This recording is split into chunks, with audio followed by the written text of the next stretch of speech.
하나님의 말씀 여호수아 4장 10절에서 24절까지의 말씀입니다.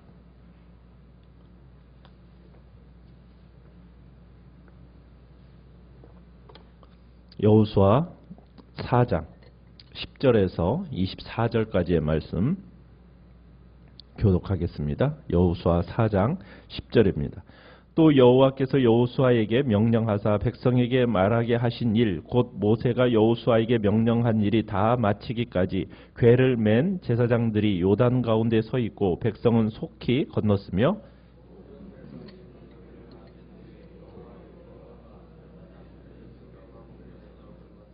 르벤 자손과 갓 자손과 므낫세 반지파는 모세가 그들에게 이른 것 같이 무장하고 이스라엘 자손들보다 앞서 건너갔으니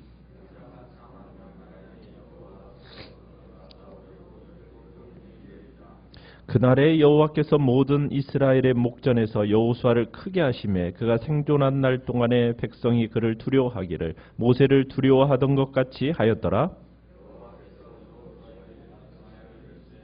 증거궤를 맨 제사장들에게 명령하여 요단에서 올라오게 하라 하신지라.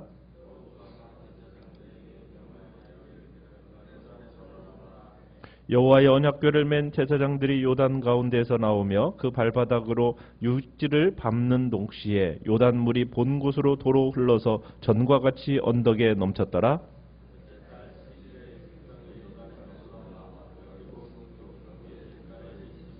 여호수아가 요단에서 가져온 그 12돌을 길갈에 세우고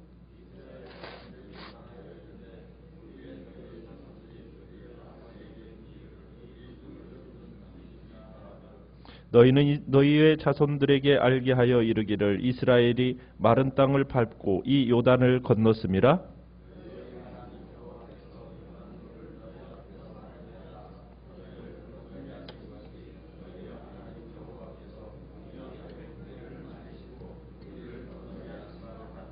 같이 읽습니다. 이는 땅의 모든 백성에게 여호와의 손이 강하신 것을 알게 하며 너희가 너희의 하나님 여호와를 항상 경외하게 하려 하심이라 하라.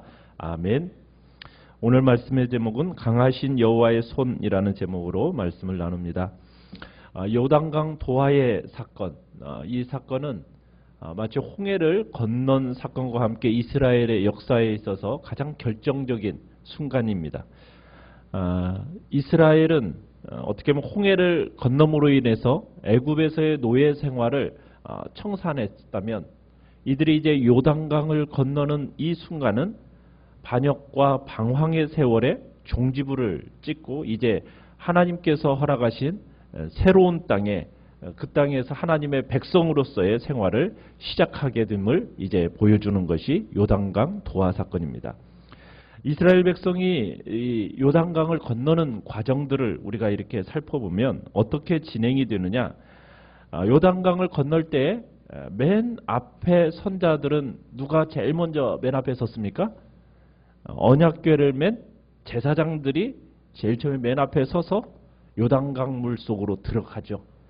그와 함께 이제 요단강이 이렇게 멈춰 서게 됩니다. 그 다음에 누가 건넜을까요? 제사장 다음에 누가 건넜겠습니까?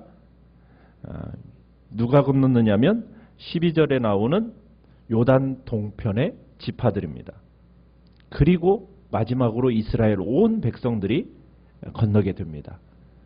그리고 요단을 건널 때 궤를 맨 제사장들은 끝까지 요단 가운데 서 있다가 백성들이 다 건넌 후에 마지막으로 백성의 목전에서 이제 궤와 제사장들이 함께 요단 서편 기슭으로 나오게 되죠.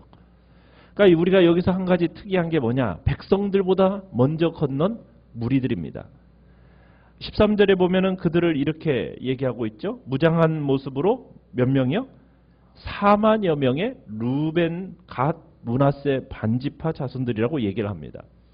지금 이 여호수아를 기록한 이 기자는 지금 카메라 렌즈를 특별히 요단강 동쪽 지파들에게 맞추고 있어요. 지금 이스라엘에게 선봉이 되어서 지금 뭐 하려고 지금 건너갔다고 얘기합니까? 싸우려고 여리고 평지에 이르렀다 이렇게 얘기하고 있습니다. 그러니까 여리고 성을 공격할 만반의 준비를 갖춘 선봉대로서 지금 누가 서 있는 겁니까? 지금 루벤 자손, 갓 자손, 므낫세 반지파가 지금 있다라는 얘기죠. 여기서 지금 얘기하고 싶은 것은 뭐냐? 이 지파들의 순종을 강조하고 있습니다. 자, 루벤 지파, 갓 지파, 므낫세 반지파는 지금 여호수아가 지시한 명령을 잘 이행하고 있다. 이 점을 지금 강조하고 있는 겁니다. 어떻게 보면 이스라엘의 하나됨을 역설하고 있는 거죠. 지금 이 두 지파 반은 요단강 서쪽에 정착하지 않을 겁니다. 이들은 이미 동쪽에 자신들의 지역을, 지금 땅을 다 분배받았어요. 싸우면은 이들은 동쪽으로 돌아가야 됩니다. 특별히 서쪽까지 올 필요가, 이유가 없었어요. 왜? 이미 요단강 동편에서 자기들의 기업을 차지했기 때문에. 앞으로 요단 서편에서 싸워서 얻게 될 땅은 자기들에게 어떻게 보면 기업이 있습니까? 없습니까? 더 이상의 기업은 없습니다. 어떻게 보면 관계없는 땅이라고 할 수 있어요. 그런데 지금 이들이 이 싸움에 동참하고 있습니다. 모세 앞에서 분명히 또한 그들이 약속한 게 있었어요. 요단강 동편의 땅을 차지하면서 모세 앞에서 뭘 이제 약속을 했었습니까? 정복전쟁에 동참할 것이고 그 정복전쟁에 동참하는 동안에는 선봉대에 설 것이라고 약속을 했었어요. 그런데 모세는 지금 어떻게 되었죠? 죽었어요. 그러면은 그 약속을 저버릴 수도 있는 겁니다. 그런데 이들은 그 약속을 뭐 하고 있다고요? 지키고 있다는 거예요. 준행하고 있다는 겁니다. 4만 명의 무장한 군사가 강을 건넜다. 핑계될 여러 이유들도 있었을 겁니다. 그러나 신실하게 순종하고 있다라는 모습을 보여주고 있는 거죠. 강을 건넌 유일한 이유는 자신들도 누구냐? 이스라엘에 속한 지파들이기 때문이다라는 것을 얘기하면서 요단강의 그 동쪽을 차지한 이 두 지파 반이 건넌 것은 이스라엘의 연합과 단결을 지금 보여주는 장면이라고 할 수 있습니다. 자, 그리고서는 15절에서 18절을 넘어가 보시면 이스라엘이 지금 요단강을 건넌 사건을 다시 한번 다른 각도에서 한 번 더 조명을 하고 있습니다. 그러니까 이 사건이 이스라엘에게 있어서 중요한 사건이기 때문에, 너무 중요한 사건이기 때문에 이것을 반복해서 지금 얘기하고 있는 거예요. 왜냐하면 수백 년 전에 아브라함과 이삭과 야곱에게 약속했던 그 약속이 드디어 성취되는 순간이기 때문입니다. 본문에 묘사된 내용은요, 시간적인 순서에 따르면 15절에서 18절은 어디에 들어가면 딱 맞느냐면 11절 이후에 들어가면 딱 맞습니다. 우리가 한번 15절부터 18절을 이렇게 보시면은 11절에 딱 들어갔으면 그 내용의 시간적인 순서가 더 참 보기가 좋을 것 같아요. 그런데 본문에 묘사된 내용이 독립적으로 딱 끌어내가지고 여기서 다시 한번 다루고 있어요. 이곳에 지금 옮겨서 다루는데 누구를 지금 초점을 맞춰서 누구에게 고정시켜서 지금 다루고 있느냐? 제사장들입니다. 하나님께서 지금 여호수아에게 15절에 가보시면 말씀하는데 16절에 증거궤를 맨 제사장들에게 명령을 합니다. 뭐라고? 요단에서 올라오게 해라. 제사장들이 더 이상 강의 중간에 머물지 말고 강을 건너서 요단에 올라오라. 이 명령을 지금 누가 누구를 통해서 얘기하고 있습니까? 하나님께서 여호수아를 통해서 그 명령을 내리고 계세요. 그러니까 여호수아의 명령에 따라서 제사장들이 18절에 보면은 요단 강을 건너 마른 땅에 발을 딛자마자 강이 다시 어떻게 됐어요? 흘러서 범람하기 시작합니다. 마치 뭐와 같았다고 얘기를 합니까? 옛적에 홍해에서 건너자마자 물이 다시 합쳐졌던 것과 똑같은 모습이에요. 그럼 여기서 뭘 강조하고 싶은 겁니까? 여호수아와 제사장들의 절대적인 순종입니다. 증거궤를 맨 제사장들이 백성들이 다 건넜으면 자기들도 어떻게 하고 싶어요? 지금 범람하는 물을 그것을 마주하면서 잊고 싶은 마음이 없을 겁니다. 빨리 자기들도 급히 가고 싶은 마음이 있었을 거예요. 그렇지 않았겠습니까? 그런데 기다리고 있는 거예요. 뭘 기다리고 있는 겁니까? 하나님이 뭐 하라고 할 때까지? 올라와라. 그때까지 하나님의 명령이 내려질 때까지 기다리고 있는 거예요. 이 언약궤를 맨 제사장들이 하나님께 명령에 의해서 올라왔어요. 왜 굳이 올라오라는 명령이 내려지고 그 명령에 의해서 올라왔을까요? 왜 그 명령에 의해서 제사장들이 올라오자마자 물이 어떻게 됐어요? 다시 흘러서 지금 요단강의 언덕에까지 넘쳤다고 얘기하고 있어요. 왜 그러겠어요? 이 요단강의 물이 그친 것이 우연입니까? 그게 아니라는 거죠. 결국 누구에 의해서 되어졌다라는 것을 지금 보여주는 겁니까? 하나님께서 하셨다라는 것. 하나님에 의해서 되어진 일이라는 것을 보여주기 위해서 지금 하나님께서는 이 일을 지금 진행하고 계시는 거예요. 하나님의 말씀에 명령에 의해서 강에 발을 밟자 어떻게 됐습니까? 물이 멈추고, 그리고 하나님의 명령에 의해서 올라오자마자 물이 다시 제자리로 흘러버리는 것. 이 모든 것을 이스라엘 백성들로 하여금 목격하도록 하는 겁니다. 결국 누구에 의해서? 하나님에 의해서 되어진 일이요. 그리고 결국에는 말씀에 순종함으로 되어지는 일이라는 것. 이 모든 것을 통해서 우리에게 요구하시는 바는 우리가 임의로 해서는 안 됩니다. 하나님보다 앞서 인간적인 마음을 가지고 가서는 안 됩니다. 항상 하나님의 때와 하나님의 방법으로 우리는 나아가야 되는 거죠. 자, 요단강을 건너는 날 이스라엘 백성들이 깨닫게 된 바가 있어요. 하나님께서 요단을 건넌 후에 14절에 보시면 그날에 하면서 여호와께서 모든 이스라엘의 목전에서 누구를 크게 하셨다고 얘기합니까? 여호수아를 크게 하셨습니다. 마치 모세가 살아있는 동안 그를 두려워했던 것처럼 백성들이 이제 누구를 두려워하게 됐어요? 여호수아를 두려워하게 했습니다. 하나님께서 여호수아에게 약속하신 그대로 이루어 주신 거죠. 지금까지 어떻게 보면 여호수아의 그 리더십에, 지도력에 의구심을 품었던 사람들이 있었을지 모릅니다. 그런데 이 순간 이후로부터는 이제는 마음이 바뀌어진 거예요. 범람하는 요단강을 건너는 이 기적을 이제는 보고서는 이제 하나님께서 여호수아와 함께 하신다라는 것을 역력하게 드러내셨기 때문에 이제 여호수아는 더 이상 모세의 시종이 아니라 새로운 모세다라는 그 마음을 이스라엘 백성들에게 자리매김해 주셨던 거죠. 이제 하나님께서 여호수아와 함께 하신다라는 것을 모세와 함께 하셨던 것처럼 함께 하신다는 걸 입증해 준 사건이 바로 이 요단강 도하 사건입니다. 자, 그러면서 다시 한번 이스라엘 백성들에게 이제 초점을 맞추는 그 자리가 어디냐? 19절로 한번 넘어가 보시면 다시 한번 요단강을 건너는 일에 다시 한번 초점을 맞춥니다. 이번에는 어디에다가 초점을 맞춥니까? 12돌 기념비에다가 카메라를 고정시키고 있습니다. 자, 여기서 추가적인 정보가 뭐냐면 19절에 첫째 달 10일에 이렇게 되어 있죠. 요단강을 건넌 날이 언제라고요? 첫째 달 10일.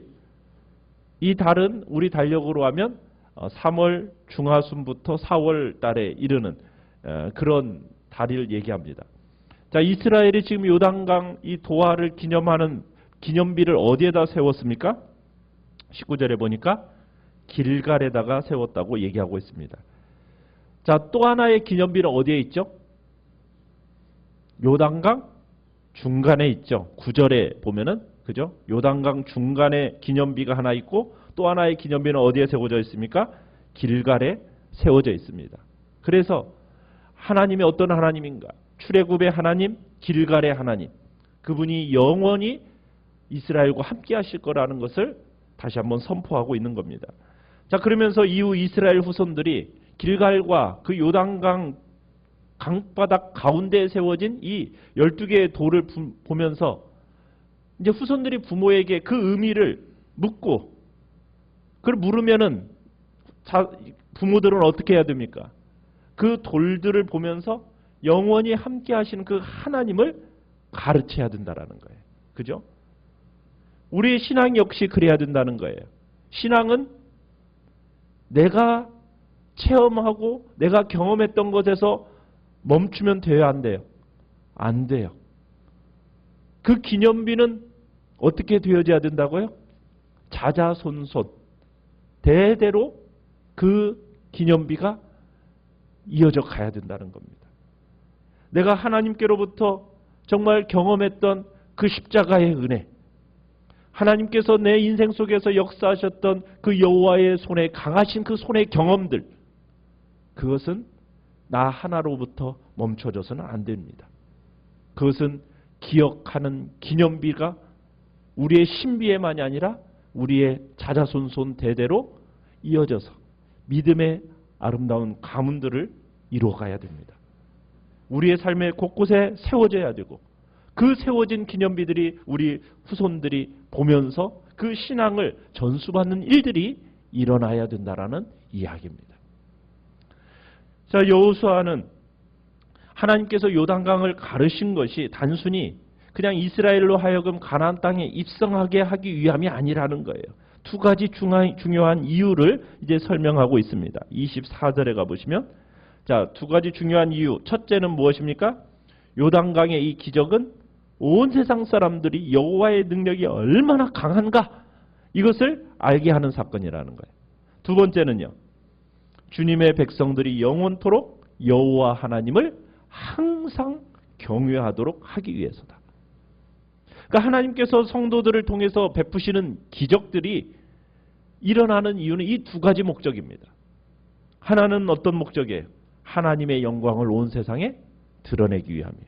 두 번째는요, 이 기적을 체험한 자들이 더욱 하나님을 경외하도록 하기 위해서. 자, 그래서 여러분들이 어떤 기적과 이적이 행해지는 그 삶을, 그런 이적을 행하는 자들의 삶을 살펴볼 필요가 있어요. 어떤 이적의 원리는 이 삶에 딱 맞춰져야 됩니다. 만약 어떤 놀라운 일을 이루는 사람이 하나님의 영광이 아니라 자기의 영광을 드러낸다면 그 이적은 가짜입니다. 자기 입속을 챙기고 자신을 드러내고 그 이적 행하는 자는 다 가짜예요. 그걸 분별해야 됩니다. 그 분별의 기준이 어디에 있다고요? 여호와를, 하나님을, 그 영광을 드러내느냐, 그리고 지금 그 사람은 그 항상 여호와 하나님을 경외하는가, 그걸 보고서는 그 사람의 은사가 어디에서부터 비롯되었는지를 판단하라는 거죠. 자기를 드러내고 자기 입속을 챙기면서 나아간다면 그 사람의 은사는 하나님께로부터 주어졌다기보다는 어떻게 보면 사단의 역사라고 볼 수가 있는 거죠. 자, 요단강을 건너는 것은요, 한 번이었어요. 그런데요, 이 사건을 지금 여호수아에서는 3장, 4장을 통해서 여러 각도에서 막 조명하고 있어요. 심지어가 우리가 생각할 때는 뭐 이렇게까지 하나 할 정도로 잔소리로 느껴질 정도로까지 지금 반복되고 있는 것을 우리는 보게 됩니다. 여기에 중요한 신앙의 원리가 하나 숨겨져 있어요. 우리가 하나님의 구원과 그 하나님의 놀라운 은혜를 체험하면은 여러분, 그것에 대해서 먼저 감사 기도를 올려드리고 그 일을 잊어서는 안 된다는 거예요. 잊어서는 안 된다는 거예요. 우리가 체험한 하나님의 은총, 그 두고두고 기념해야 된다는 겁니다. 어떻게 보면은 잔소리로 느껴질 정도로 반복적으로 그것은 말이 이루어져야 된다는 거예요. 선포가 되어져야 된다는 거예요. 나만이 아니라 누구에게까지? 자녀들에게까지. 내가 체험한 하나님의 은혜에 대해서는 잔소리가 되어질 정도로 간증이 이루어져서 후손 대대로 조상들에게 내려주신 그 은총을 기념하고 감사하도록 해야 된다는 겁니다. 저는 저희 아버지로부터 진짜 잔소리가 들을 정도로 간증을 엄청나게 많이 들었어요. 무슨 가정 예배를 드리고 뭐 할 때마다 그 간증을 수없이 얘기했던 거예요.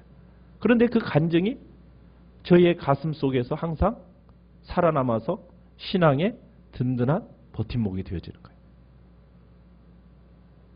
선조들에게, 나에게 부모로서 어떤 신앙의 정말 하나님의 특별한 체험과 경험이 있게 하셨다면 그것은 나만을 위한 것이 아니라는 거예요.